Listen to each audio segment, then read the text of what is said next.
an intake is just to get like a baseline. Like, why are you coming in? Are you coming in for substance abuse? Like, have you been inpatient? Like, it's just to get like a brief understanding of what you want, what you need, and what you want to work on, and what are your strengths and weaknesses. So some of the things I ask about, like, what are your strengths and weaknesses? What are your goals for therapy? What are you looking for in a therapist? And then I say something like, these are my hours, 9 to 2, Monday through Friday. If this works for you, check this little box and here is my private pay. Like, and so, it really like clarifies, oh, I want to work on, I spend too much money when I get really stressed out, or I yell too much when my You're listening to the Dalitalks podcast where my mom, Dali, empowers parents like you with parenting tips. My mom's mission is to help parents make their child raising experience easier and more enjoyable by sharing valuable lessons to save them unnecessary struggles. The Dalitalks podcast is for any person already parenting or planning on parenting a child. Each week you'll hear different experts talk with my mom about important aspects of parenting, self-care, and of course our specialized area of bullying awareness and prevention. If you haven't subscribed to the podcast yet, go ahead and do so now wherever you may be listening. And don't forget to set up your alerts so that you don't miss any episodes. Let's get started. Well, thank you so much for tuning back into the Dalitalks podcast. I have an amazing guest as always. I have Veronica del Pino. You might have seen her on some of my lives, or if you go into my feed on my Instagram, you'll see a few conversations with her. And I really want you to pay attention because this is an important conversation. We're going to be talking about consent, how to teach that to kids, and also how to deal with your own trauma if you have that type of trauma. So just a warning that this conversation is about abuse and how to deal with triggers. So if you have to pause and get mentally ready, please go ahead and do so.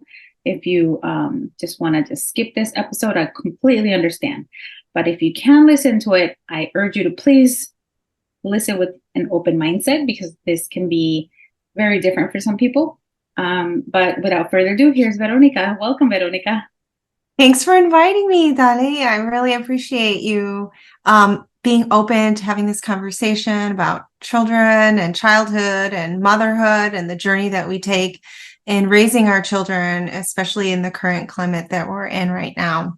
So thank you so much. Absolutely. Yeah, we did those 2 lives and they were short. And I feel like this conversation just deserves a lot more time because parents have a lot of questions. Some parents have heard some of the things that you've said. Others, it's completely new to them. So let's tell our audience who you are, what it is that you do. Yeah, my name is Veronica del Pino, and I'm an LCSW bilingual Spanish and English therapist. And I worked with children in Illinois for 10 years. And most of them were abused kids. They were either in the system or were about to enter the system, so very much at risk. And they were having, symptoms of trauma. So they were either young kids that were having behavior issues as preschoolers, kindergartners, and their parents didn't know how to manage their feelings. And so I would help teach parents, here are the symptoms of trauma. This is what you can do. This is why it's happening. And we would do play therapy. And in conjunction, I would meet with the parent and help them understand how to respond to their child.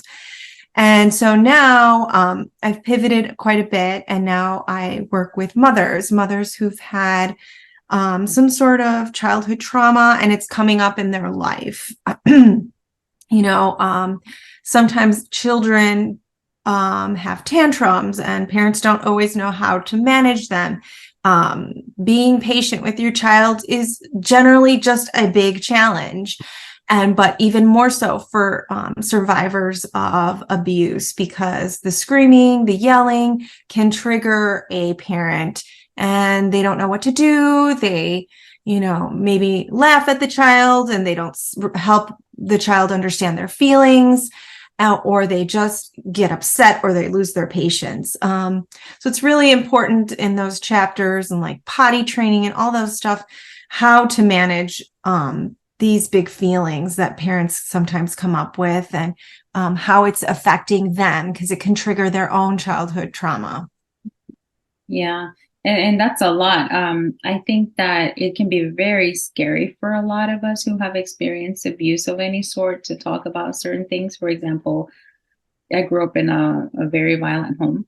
And to this day, I really can't even hear like a scene in a movie of violence like that.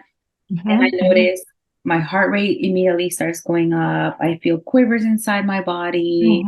I feel very uncomfortable. And like sometimes I even have the urge of crying. And actually, a few times I've just burst out crying, not realizing how much it has impacted me. And I'm 44. Right. And I have gone to therapy like for years. Yes. And thank you for sharing that part of you, because I think that we live in a culture where talking about things like this is not appropriate, or we shouldn't share. And I think you and I have met enough to know that, 1 in 4 children will be abused. 1 in, 5 boys will be abused. 1 in 4 girls. And so by the time a child is 18 years old, these kids are at risk. And so when we talk about it more openly, like you did, it really just opens up the fact that many people have experienced this, and that talking about it is the first step in addressing these issues, and that it is a process and it takes time. And it's okay that, for example, a scene that you've identified is something that you do not want to do. And so as we develop, it's okay that, someone says, I don't do horror movies, or I don't do movies where there's a lot of, aggression. And so it's really important. I help mothers understand these sort of boundaries that we talk about, that we all have, and that it's hard to articulate because as women, especially in our culture, we may not have been brought up to talk about our boundaries. Like, my boundary is I don't go to horror movies. My other boundary is I go to bed early because I like my sleep. Anything that could be just acknowledging that that's something that you like to do. Someone might like to go for a walk, and that is their way of managing stress. So we talk a lot about boundaries, because the boundaries are like the biggest, or the starting point for parents. And many parents haven't been taught what is a boundary. Yeah. Yeah. I remember when I even started hearing that word, I didn't really understand it, because like the definition, like a boundary is like a fence, but you don't see it as a fence around like the values, or like your morals, and what you're willing to do or not do, or what you're willing to allow others to do or not do to you or around you. And so I'm very, very thankful that I learned that before I had children, because I think back of, had that been taught to me, I think I would have done so many other things differently. And I think it actually has helped me understand why, say, like my mother allowed so many things to happen. Because she wasn't taught that. Because la idea is, like usually if it's somebody like family or close friends that hurt you, the idea is, oh, that's just how they are. You just have to deal with that. Just do your best. Oh, just forgive them. Oh, just, instead of, wait a minute, like, let's show this person, regardless of who they are boundaries, that you just don't do or don't say those things around you. But before I dive into that, because I feel like we're already diving in. Yeah. I would like to kind of talk a little bit first about what can people expect when they begin talking to you, because so many people are scared to go to a professional like you. They think they're going to tell me what to do, what to say, how to, they're going to tell me to break up with this person, or to, and so let's debunk these misconceptions. Yeah, I think therapy with me, I see mothers who have had some issue in understanding what's going on in their relationships, and they're having trouble identifying what are my limits. We've been conditioned as mothers to give all of our time, all of our energy, and all of our identity in our households, in our work. Many mothers work at home and outside the house, in our communities. And like you were saying, Dolly, to just keep giving without understanding what we're giving and if we want to give. And so I, mostly see women who are challenged by either their relationships with their children, which is oftentimes a very big motivation.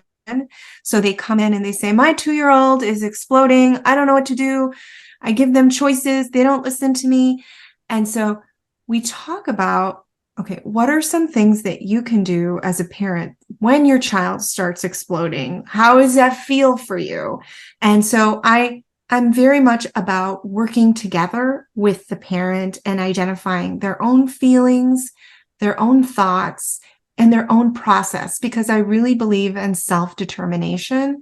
That is the crux of my training. You know what's best for you in your own life. I'm not in your life, and I am beginning to only see little parts of it in 1-hour sessions that we meet and we talk about what are the goals that you want to do.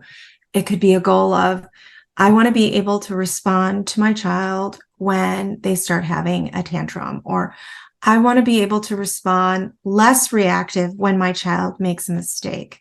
What is the mistake about? Is it really about the mistake, or is it really the burnout of having to clean up so many things that your child does? Or is it, my child had an accident, and how does that feel when someone that you love could potentially be hurt? And how does that relate to your childhood trauma? Because many survivors saw someone they loved get hurt. And so all of that starts getting reacted, and it just happens in seconds. And so in EMDR, it helps slow down the memory. You target the memory and process the memory through the brain with the movement of the eye. And what's beautiful about this treatment, it's been around since the late 80s, and it's now becoming more and more well known because you don't have to talk about the memory in detail. You just have to target the memory, and the processing is worked on with me. And then, we don't necessarily have to go into all the details. And that's the nice part about it, because it's a body-based therapy, and we work. What happens in the brain is it's kind of like a broken record. It just keeps going over and over automatically when the trigger starts. And you can't stop it unless you process it. Okay. So I love that you mentioned you're pretty much working with your clients based on their goals and what they want. So if they want to focus on, like a specific goal to, then that's what you'll do. And also, I love that you mentioned that you help them realize what emotions they're having, their frame of thought. It's all self-discovery, which is what's going to help them figure out the solution that they need with your help. You're just guiding. You're pretty much showing them how to open the door within their mindset, right? Right. So that you're not over here telling them what to do. You're just guiding them. And you mentioned EMDR, and can you tell us exactly what that stands for? Yes, it means eye movement desensitization reprocessing. And so with the eye movement or the tapping, it helps it's called a bilateral stimulation. And so when we're walking, your eye moves back and forth. And that stimulation helps you feel like, oh, you're like feeling better. And then, oh, I'm walking and this is nice. And so that right and left movement really helps someone to process what has gone on in the past. Because, memories are stored, they can get backed up in the brain. And so if, for example, you had a trauma when you were a little kid and you saw violence in your home and you were bullied later on in school, all those like traumas like start to back up. And so later on, you might find someone, a partner that doesn't treat you right, or that just says mean things to you. And you're like, why is this partner doing this to me? Some of those things trace back to how you learned as a child to be treated, how you learned what to accept, what not to accept. And so some of those histories or memories stay trapped in the brain. And so unless we talk about it, since there's so much shame attached to this, nobody talks about it. No, like you said, I forgive this person, or that's just the way they are, instead of, no, I don't think they did. What they did was wrong to me. And I still suffer from anxiety, depression, nightmares, flashbacks, and I need to do something about it. And I don't have to forgive that person, but I can move on by taking care of myself and figuring out what is best for me. Mm-hmm.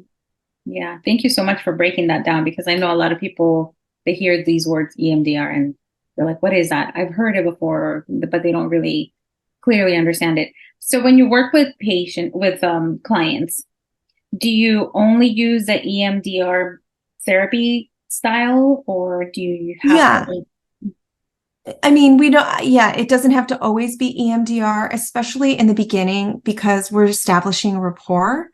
And so I allow trust to really be built. And, if they don't want to do EMDR, or especially if they're having a lot of crisis, we don't do EMDR when there's like a lot of life change, going through divorce, or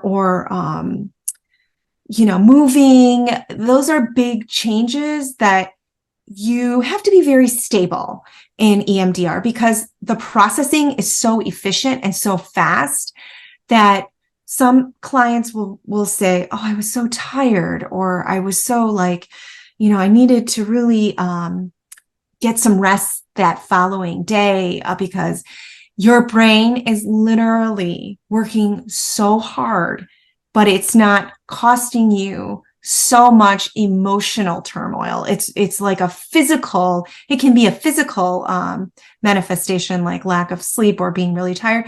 It can also be like, it can increase a little bit of the anxiety. And so that's why we talk about resourcing. And resourcing is like, okay, what do you do to take care of yourself? Do you get enough sleep? Do you eat properly? Do you exercise to manage stress? If people are not doing those things, if someone has an active eating disorder, I don't do treatment for eating disorder, but someone who is trained in eating disorders and EMDR would not necessarily do EMDR with an active eating disorder. And if somebody came to me and said, I worked on my eating disorder, I'm really ready to work on some of my family history, I was abused, I would work with that person. Or if the person, is living with a violent partner and they don't feel safe, we would work on like a safety plan, and we would work on ways that they can take care of themselves. And if they are making choices to stay with this partner, how can they feel safer in managing this stress? So a lot of resourcing happens, and cognitive behavioral therapy is also another therapy I use. And it's really, like I had mentioned before, like talking about your thoughts and what you do when you're stressed out or you have anxiety. Some people shop when they have a lot of anxiety. Some people isolate when they have a lot of stress. And so we talk about like, what is this what is this about? And why are we doing this if it's a self-destructive pattern? And we address those issues if they don't want to do EMDR. And so that's kind of my style of how I do things. Yeah. Oh, that's really good. I love it when you educate our listeners on the different types of therapies, because I think that a lot of people are not aware that there's a ton of them. And I've only learned this. Yeah, I've only learned this because I talked to my therapist, and I've had different ones throughout the last, I don't know, maybe 15 years. Yeah. And somebody said this the other day, that with therapy, it's like dating. You might not have a good match with the first one, but you just got to keep looking, and then you'll find. And in my experience, that has been absolutely true, even with my kids, because I feel like after many years that I had therapy and seeing how it helped me, I realized, to me, therapy is like maintenance for the brain.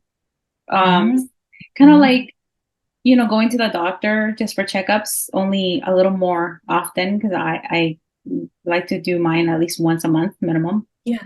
Because while I might feel like everything's good and I'm okay, it's still good to talk to an unbiased person who sees things completely like in a different lens than you.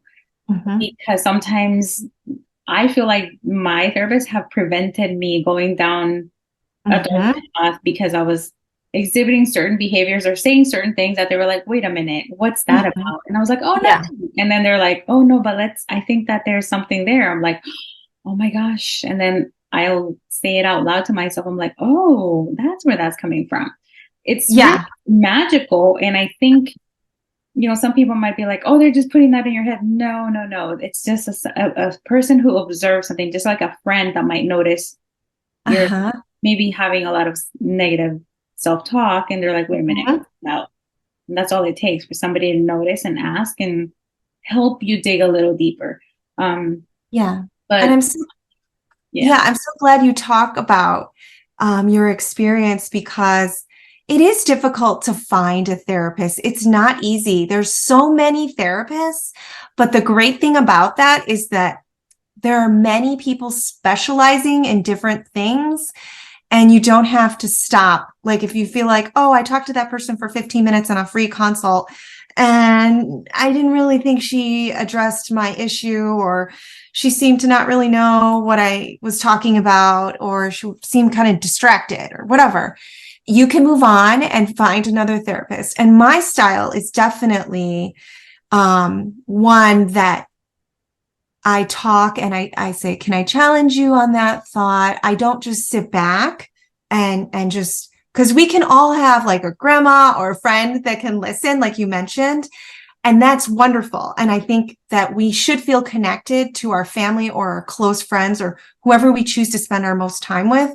But therapy is like one step ahead of it, and it's so much more thorough, and it really goes deep down into really addressing your mental health, because long-term mental health will affect your physical health. And so I know you talked about, like, it's just like going to the doctor, and it is so much intricate and like intertwined. And so because people don't talk about issues, you may suffer from migraines. You may an autoimmune system gets broken down, your cognitive thinking, or your brain health. How do you take care of your body? Like anxiety over time, it will wear on your brain, especially if you drink or you stay up late, like you don't take care of yourself. Even if you don't do all those like things, like you just don't take care of your anxiety, it will take a toll on your body. And so what mental health professionals and like myself really promote is the normalization that you need to take care of your body and your brain, because they're so intertwined together.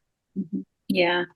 So for people who might be thinking, well, this sounds amazing, but I don't have insurance, or, or does Veronica take insurance, and Mhm. do I have to go in person? And, so Right. you tell us a little bit about that logistical or financial aspect so that people are not Sure. afraid. So, Sure. I don't take insurance, but sometimes if you check with your own insurance, you may have out of network benefits.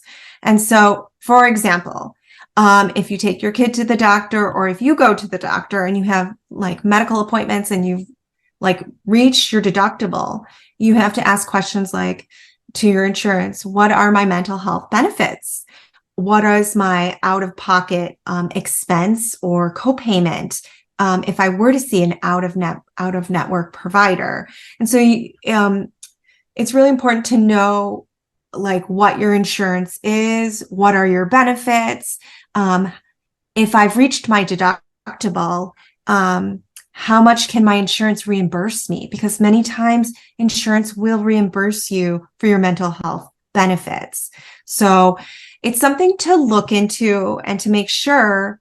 And if not, you can always go on your insurance website and check and see who are the in-network providers. And they'll give you a whole list of who's in your network.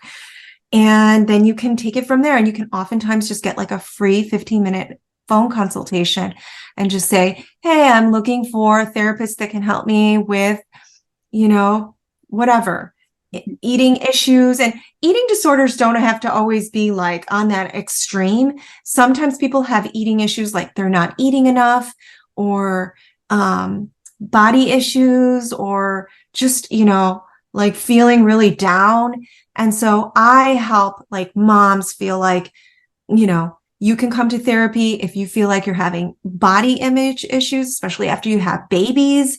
Your body completely changes and, you don't have a lot of time to do exercise. And so I help mothers like normalize that process because it's such a big change to become a mother. And we're constantly told to give to others, and that we're the last ones on. And to a certain extent, it is, we have to take care of our babies. We have to take care of our families first. And yes, but we also have to remember ourselves, because what is going to happen if your child sees you putting yourself last? They're going to mirror those same things and they're going to do the same thing. yeah. Oh, I'm so glad that you mentioned the fact that you don't necessarily see people who have eating disorders, but you do see people who have the body image issues, which some people might confuse because they're kind of they're related, sometimes it's under eating or overeating or whatever. And you might think, do I have an eating disorder, or is this just a small challenge? So yeah. And I know that therapists usually refer out to whoever. And I love that, because with every single therapist I've had over the last 15 years, if we do hit a point to where they feel like this is not my expertise, they'll be like, hey, but I have this one person that I know that I can refer you to, or you can use your in-network, providers, or, whoever's on the network. Speaking of that, because insurance talk can be so dry and confusing. You mentioned a few terms that I'd like to clear up for people to understand. Sure. For example, you mentioned in-network provider. Would you please explain what that is? So an in-network provider accepts insurance as a way of getting paid. So if I was an in-network provider, I would sign a contract with Blue Cross Blue Shield, and they would reimburse me, say, for example, the cost it would be to see an individual mother.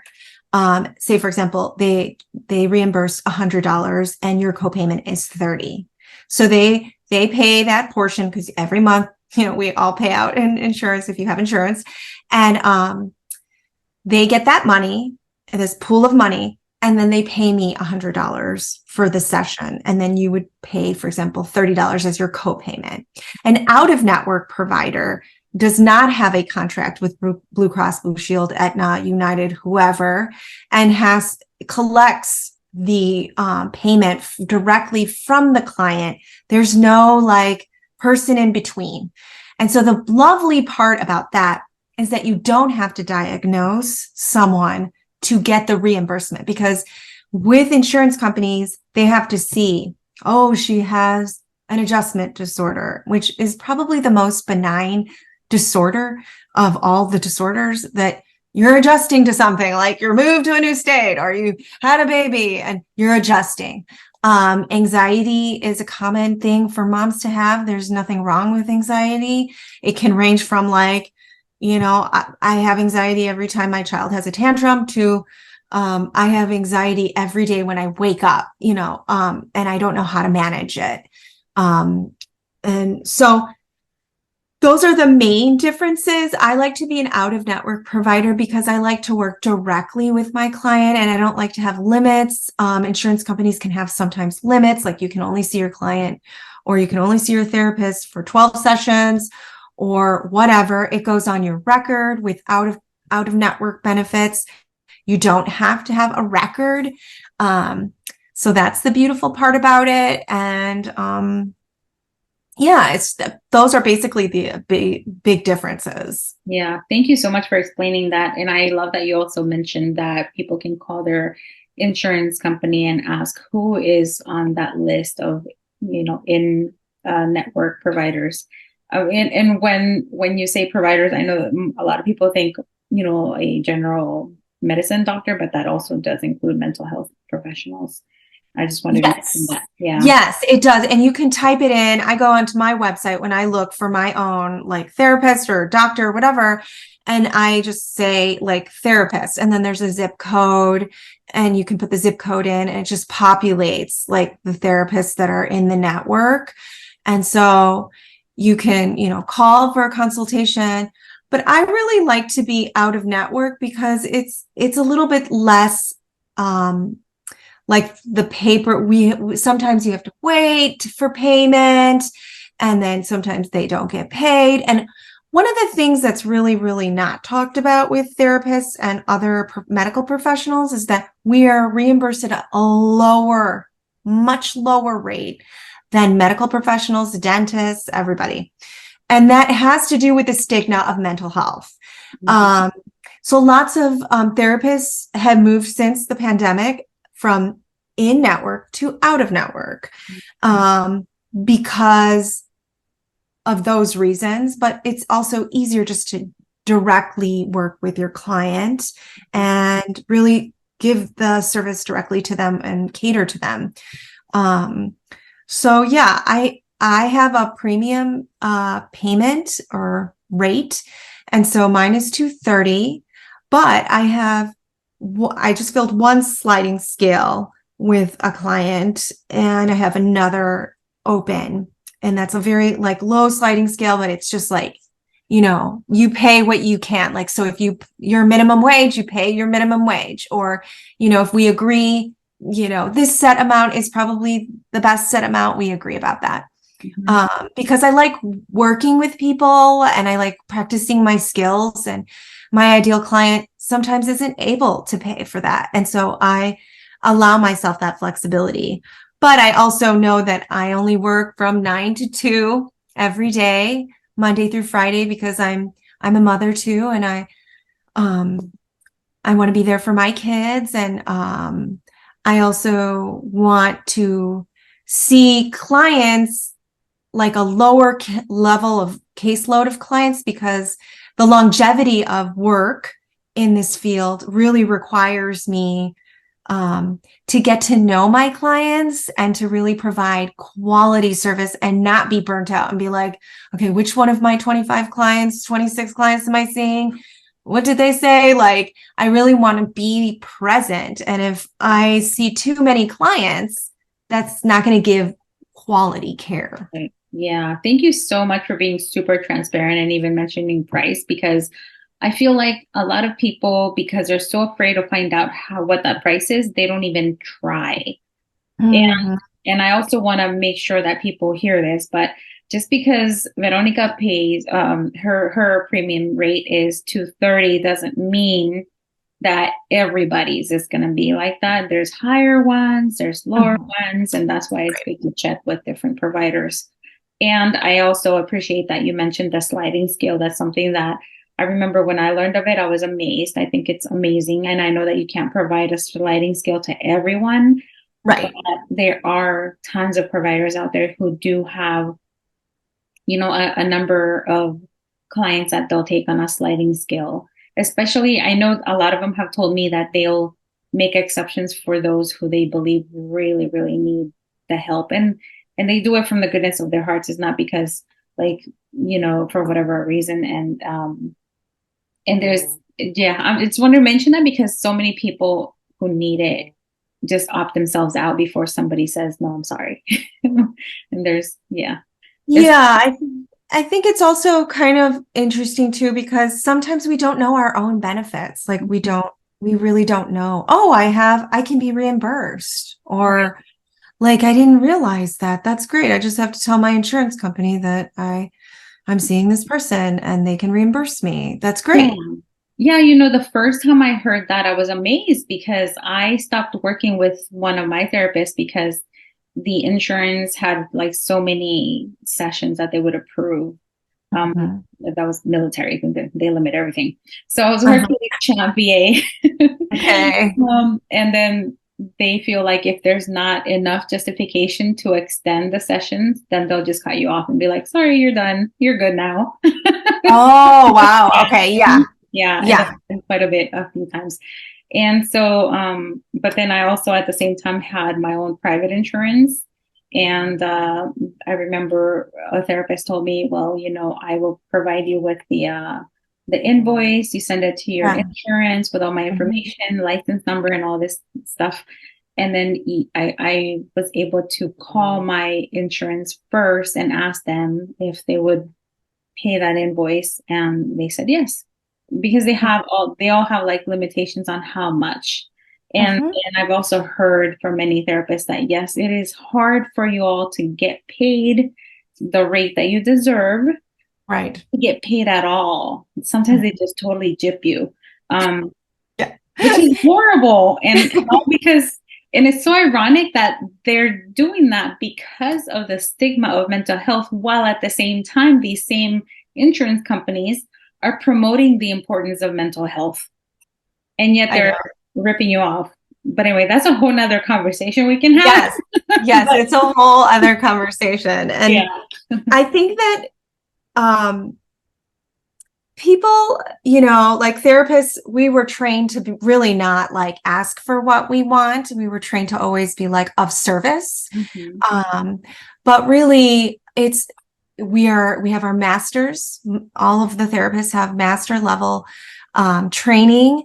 We have licenses that we have to provide, ongoing trainings that we do in each state that we're licensed. I'm licensed in Illinois and in both North and South Carolina. And it's a craft. It's a craft, and it's a calling. And it's something that when I talk to therapists, it's definitely something that is needed right now. We're in a mental health crisis, and teenagers are really, really, really in the thick of it. But mothers especially are going through so much because we have been through so much, let's face it. And I think that it's really important that we take it seriously as professionals, our profession, and that, you can say you're right, like without being ashamed or like, oh no, nobody's going to be able to afford it. But I also think about like the beauty industry and carpentry, like where people don't go to school. And I respect carpentry. I don't know how to do anything with my hands to build something.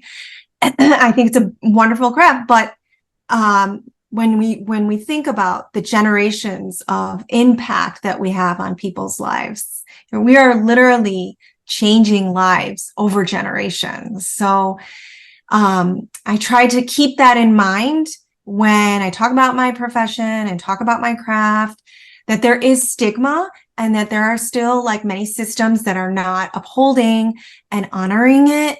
But I keep thinking, this is my profession, and this is a craft that I've worked really hard on to maintain and have and that people need it.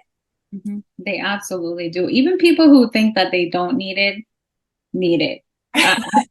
No, I mean, I'm a true believer of that, because when every person who has ever said that to me, and then we start getting to know each other, and then they start, sharing certain things, I'm like, oh, this person needs to talk to someone, and they don't realize it. And, it's not for me to tell them, depending on the relationship. Sometimes Right. close enough, and I'm like, hey, have you thought of talking to a professional? Yeah, that's so nice. Yeah, but you got to be careful, because some people, Yeah. they Get offended. Yeah. But really, that's like the ideal conversation between a friendship. Like, hey, I'm so glad you told me about this information. I'm here for you and I want to support you. Have you thought about seeing someone? I really benefit from seeing someone, and I feel like I'm limited in my capacity to help you. And this is something that I feel like helps me, and I think would help you. And so I think those conversations are hard to have, but so important. And so I really appreciate you saying that, because the more we destigmatize, like, oh yeah, I went to the dentist and I had a filling, or, like, nobody thinks twice about that. Yeah. The better it is for everyone, really. Like, they feel more supported, and that's what it is. Therapy is supporting you through this chapter of your life, and you're learning the skills, and you're getting things that you probably never got as a kid or as an adult. Yeah, absolutely. And what I've realized is that therapists have a gift of teaching us how to better communicate with others, as well as, of course, understanding ourselves better. But I've realized that has been such an important role. So and I'm saying this to people who think, no, I don't need a therapist. What I need is a person who's like an expert in communication. Maybe, but Yeah. you all therapists are experts in communication, because I mean, if I were to, to truly be able to convey how much my therapists have helped me learn how to communicate what I'm actually feeling. Because sometimes I'm confused. I'm like, I don't know if I'm angry. I don't know where this is coming from. What is this? And they're looking at me, Right. and they work with me, and they're so patient. But I realized that they teach you how to better communicate with others, so that you can ask for help, or just improve that relationship, or like help another person in a better way, because a lot of us are just not taught really good communication, especially when it comes to emotions when we're little. Yes. I'm so glad you brought that up, because asking for help as a child, I try to really praise my child. I have one child that asks for help really well. I need help with it. Thank you for asking for help. That's really good. If you're never told that it's okay to ask for help, or you have to be quiet, or you have to be a good kid, you're getting messages that asking for help is bad. When in reality, we ask for help all the time, every day. Can I have a Starbucks, please? I need my caffeine. Can I have, like, my car fixed? I need an oil change. Like, we can't do everything. We just can't. We are humans. We have to connect with other humans. This is how it works. And so even I like to think of myself as an expert, but I have struggles too. And so in the work process, I really help them clarify it's okay to struggle. If you were never taught how to talk about your feelings, about your thoughts, sometimes things just blurt out and they just don't come out right, but you can learn from your mistakes, and delivery of a message of boundaries is just as important as having a boundary. If I'm just going to say, I'm not doing dishes, and nobody's going to get, like, it's going to go much differently than on Mondays, I'm going to do dishes. And if you have teenagers, Tuesdays, I want so-and-so to do the dishes, and then someone else to do the dishes. Or, if you have young children, You made dinner, your spouse cleans up and you go with your kids, or you make dinner and you're like, I can't do another minute with my lovely child. You have been at work, so you can go ahead. Having those conversations are sophisticated ways of communicating. And if you're on a level of 0 and you don't know how to ask for what you want, of like communicating, or stress level of like, I can't do it anymore. The kids are, I've been with them all day or whatever. It's okay that you make mistakes, and that you are learning to communicate with our children, with our spouse, and that we don't have a manual. Mm-hmm. Yeah, absolutely. And that's why I love therapy because I know if I'm having problems, and I also expect my therapist to be honest when when they say little things like, okay, I've been there, I understand you. And I'm like, oh yeah, that's right. This is not just a therapist, this is a human being too, who has been through who knows what. And Yeah. And that's why I tell people like go, because these people are people who have experience as professionals, and they do not judge, because I think one of the main concerns is, how are people going to perceive me if they know I'm going to a therapist, and what does that say about me if I need help from a therapist? Am I that off or crazy or whatever they want to call themselves? And there's nothing wrong with you. You're just a normal person who processes all of your stuff. Like, we all have baggage. We all have something. We all go through something. Yeah. So I want to ask you if you have certain terms that you'd like to explain that are used in therapy, because like I hear sometimes people say, oh yeah, I have to do an intake. That sounds so draining, and like, what is that? Oh, that's so funny. Yeah. Okay. They seem to think it's like some sort of a biz. Yeah, it can be like, right. I mean, it's like, what am I being asked to do? Why do I have to do this? But an intake is just to get like a baseline. Like, why are you coming in? Are you coming in for substance abuse? Like, have you been inpatient? Like, it's just to get like a brief understanding of what you want, what you need, and what you want to work on, and what are your strengths and weaknesses. So some of the things I ask about, like, what are your strengths and weaknesses? What are your goals for therapy? What are you looking for in a therapist? And then I say something like, these are my hours, 9 to 2, Monday through Friday.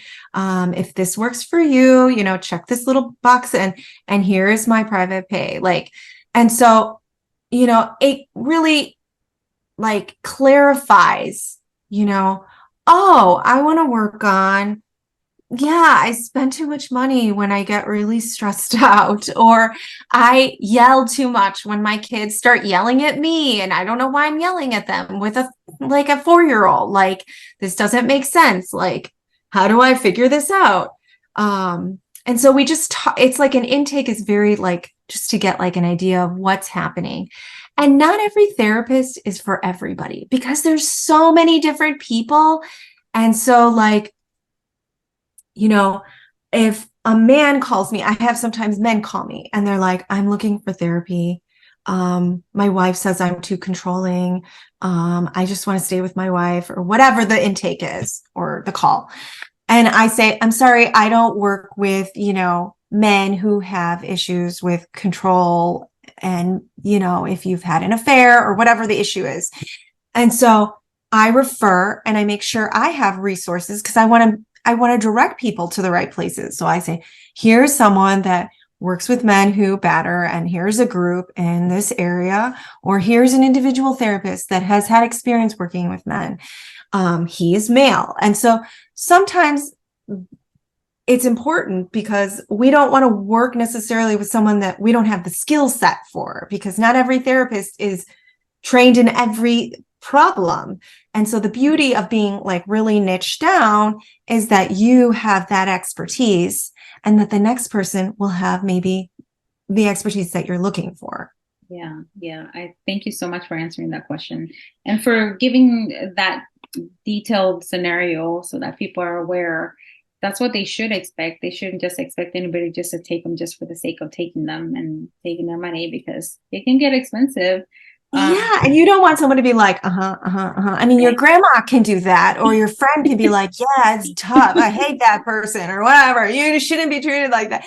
But a therapist is so much more involved in your healing and your journey. And so you deserve a therapist that's like, oh, yes, I know what that's like. I know what it's like to have an uncle that used or abused substances, or I know what it's like to have a narcissistic father, or someone that abused whatever, gambling. So people know, like, oh, this person really gets my pain point, really understands, either professionally or personally. They figured this out for themselves as a therapist, and they work really, really well with these people, and they're going to get it. And I'm going to get so much out of working with them. Yeah, definitely great. And so before we wrap it up, can we talk about, just one more time, remind people who you work with, since we were talking about who you don't work with? Yeah, I work with moms who have some sort of history of child abuse or sexual abuse. And I work with them on healing either some sort of memory that's triggering with their child. For example, if they have tantrums and they don't know how to deal with their tantrums, which is a very common thing, I work with the moms to figure out, how can I help you not be triggered by your child's normal development. Potty training is also very difficult. It's messy, it smells, it's very intrusive on many different levels. And so it's not the fault of the child just going to the bathroom, doesn't know how to go to the bathroom, has accidents. There's lots and lots of things to do with that. So I work with women and mothers who've had some sort of childhood history in the Carolinas and Illinois. Thank you. And so you mentioned earlier, that you're licensed in these states. So does that mean that people outside of those states are not able to work with you? Right. I'm not licensed in all of the states, although that's probably going to change soon. But I have like different people that I know outside of the state. So if you want to call and want to find out like different referrals, I am connected to different people.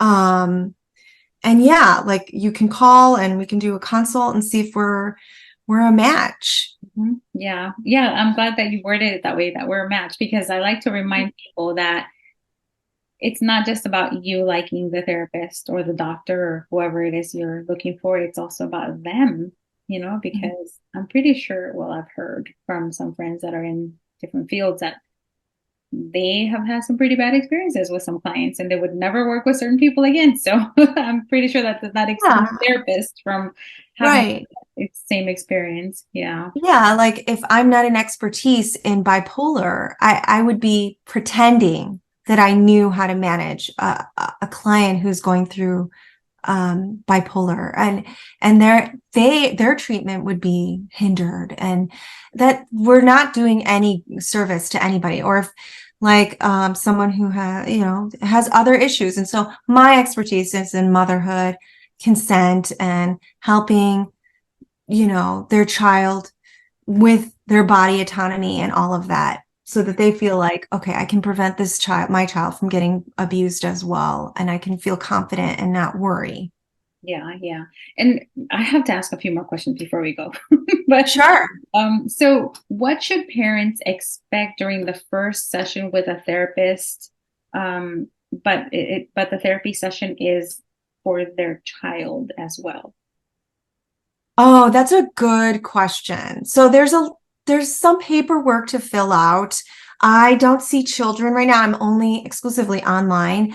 And I used to see children. When I saw children, we'd fill out some paperwork, like their history and their background, and like some forms for consent if I need to talk to a doctor or to their child's pediatrician or whatever, the teacher, to just be on the same page. And then we would talk about goals. So goals for the child. What do you want to do with the child? What is the child presenting as? And what would you like to work on with your child? And so the focus is the child, the client is the child, and the mother is like the facilitator of helping that child reach those goals. And the therapist helps them get to that goal together.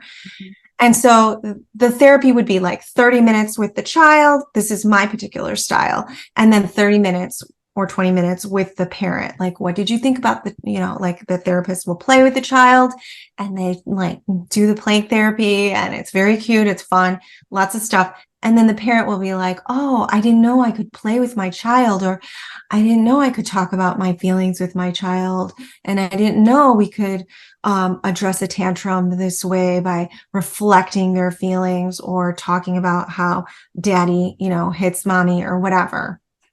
Yeah. Thank you so much for answering that question. I wanted to make sure that people hear that, because I remember the first time I had my kids go to therapy, I was like, oh, wait a minute.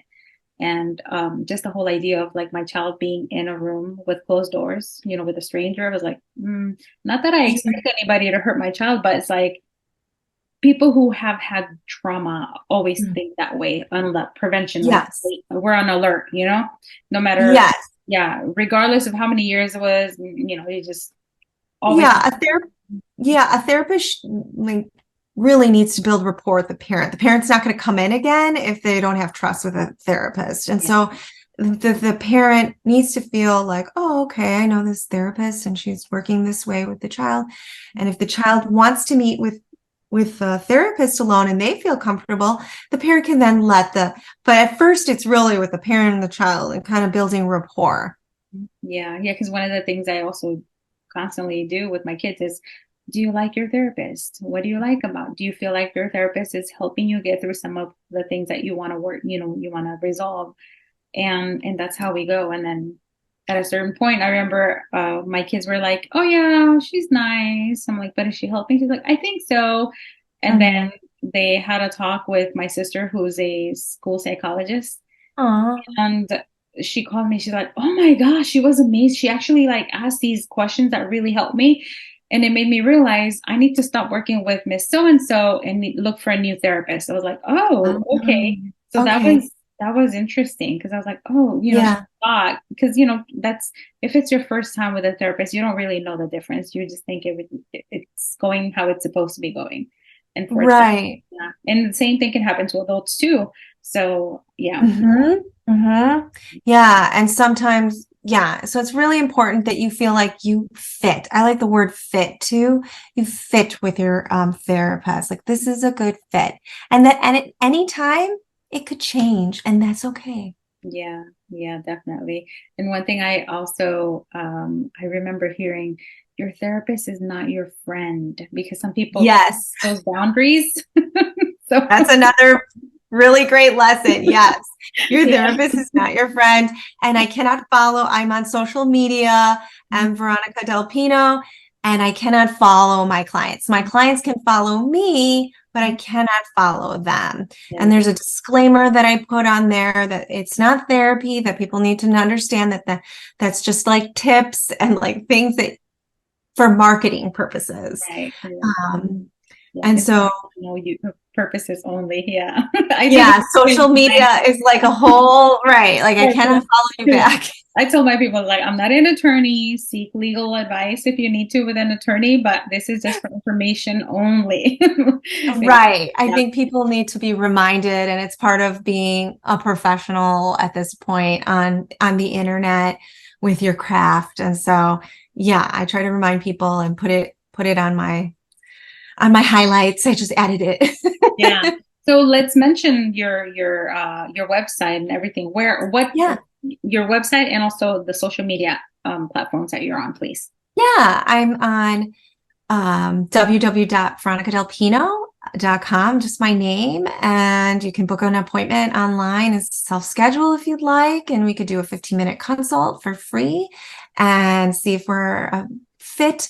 And then I'm also on Instagram, and that's pretty much it. MV Veronica Del Pino Instagram, and So yeah, you could check me out and see like, oh, I really like how, what's nice about Instagram, you get to check out like your therapist, like her mannerisms or his mannerisms, the way they talk, how their style is before. And that's the fun part about it, because if you're like, oh, I really like her content or I like her voice, it's really, resonating with me, I really could use her help, you get to see it online. Whereas like, oh, I don't think that's really what I'm looking for, or it's not really, I don't know, there's something about her voice I don't like.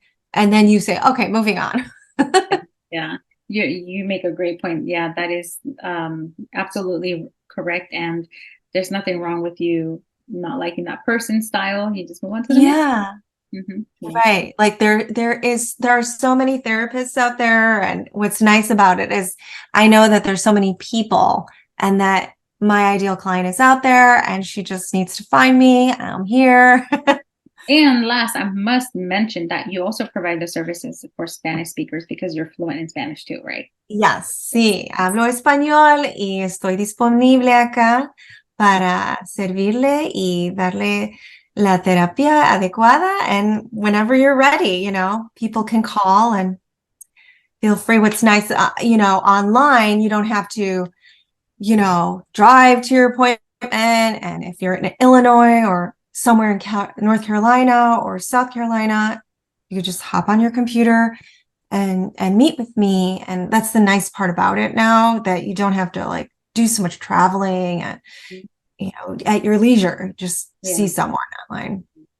Well, Veronica, thank you so, so much. I really enjoyed this conversation. I love that you brought a different aspect of this conversation, because most of the times we're getting like tips about like specific scenarios, but right now you just gave us an overall view of what it's like to work with a therapist, what you should expect, some of your own challenges, so that people don't see you just as a therapist. You're also a human being who has, it's not that you don't want to work with them. Sometimes it's because of whatever insurance issues, barriers there are and stuff like that. So thank you so much. And thank you for offering your services in Spanish as well, because I think our Latino community needs it so much. And I know firsthand how hard it is to find a Latina therapist for children. And I know you don't work with children, but I just want to put that out there that it is hard. It is very challenging. Yeah. Yeah. And thank you. I appreciate you for inviting me. It's been very delightful. Thank you. Any last words before we go?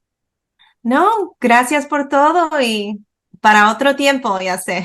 Okay, gracias. Well, I really enjoyed that conversation, and I hope that you learned a lot from it. If you have any questions, please do reach out to Veronica and follow her on Instagram. Do check her out, and please refer her, because that's one of the things that we need to, as a community, do, right? Refer the people that we really like, and if you believe that she would be a great fit for somebody else. You just never know who you're going to be helping just by sharing a post as well. So use your social currency. If you don't know what that is, I've mentioned in the past in other podcasts that social currency is pretty much like giving, by you sharing one of our posts or anybody's post, you're actually like giving them something of value. And that is thus the social awareness to others, like, hey, here's this person and this is what they do and I like her because of this or that, or just here's this message that this person has and I'm sharing it because I think it's share worthy, therefore here it is in my stories. But anyway, remember, if you like this episode, we'd love to hear about it. Let us know in the comments if you're watching on YouTube, and please hit the subscribe button and that little bell so that you're notified every time a new episode comes out. And please, if you're listening on a podcast platform, follow or subscribe there as well and leave a review. Thank you so much as always. I hope that you're having an amazing November, and I guess until next time, bye. Hey, did you like that episode? If you did, be sure to subscribe to this podcast wherever you may be listening and write a review. If you want more tips or some behind-the-scenes videos, make sure to follow my mom at Dalitalks on Instagram. You can turn on notifications for her posts and stories as well. Thank you so much for listening to this podcast. See you next time.